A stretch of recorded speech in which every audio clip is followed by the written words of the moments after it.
Latest updates ఎప్పటికప్పుడు పొందడానికి big TV WhatsApp channel follow అవ్వండి. లింక్ డిస్క్రిప్షన్ లో ఉంది.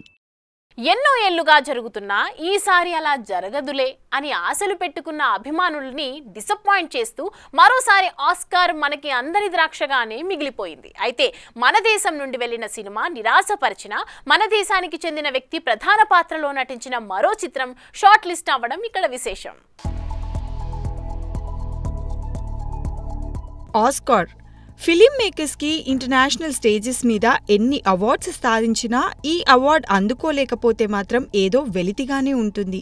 అందున మన ఇండియన్ ఫిలిం మేకర్స్ కి ఇప్పటికీ ఇది అందని ద్రాక్షగానే మిగిలిపోయింది.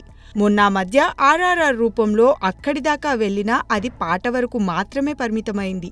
అయితే నామినేషన్స్ సాధించి అవార్డ్కి అడుగు దూరంలో నిలిచిన మదర్ ఇండియా, సలాం బాంబే, లగాన్, లాస్ట్ ఫిలిం షోలు అవార్డు సాధించలేక ఆడియన్స్ కి నిరాశనే మిగిల్చాయి. ఇలా ఇప్పటి వరకు ఉత్తమ సినిమా కేటగిరీలో నామినేషన్స్ పొందినప్పటికీ మనం ఒక్క ఆస్కార్ కూడా సాధించలేకపోవడం గమనార్హం.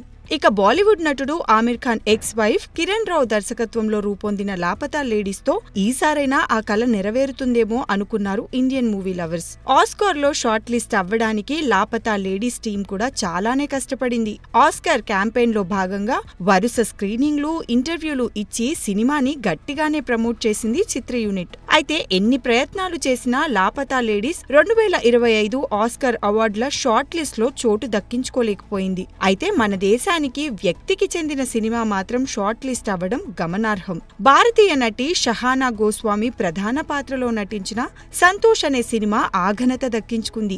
సంధ్యా సూరి దర్శకత్వం వహించిన సంతోష్ ను ఇప్పుడు యూకే నుండి లిస్ట్ లో నిలిచింది. ఢిల్లీలో జన్మించిన షహానా బాలీవుడ్ చిత్రాలతో పాటు ఇంగ్లీష్ చిత్రాల్లోనూ నటిస్తూ మంచి గుర్తింపే తెచ్చుకుంది. చూడాలి మరి సినిమా నెరవేర్చలేని కోరికని ఈ నటి అయినా నెరవేరుస్తుందో లేదో. For more videos like this, subscribe Big TV channel.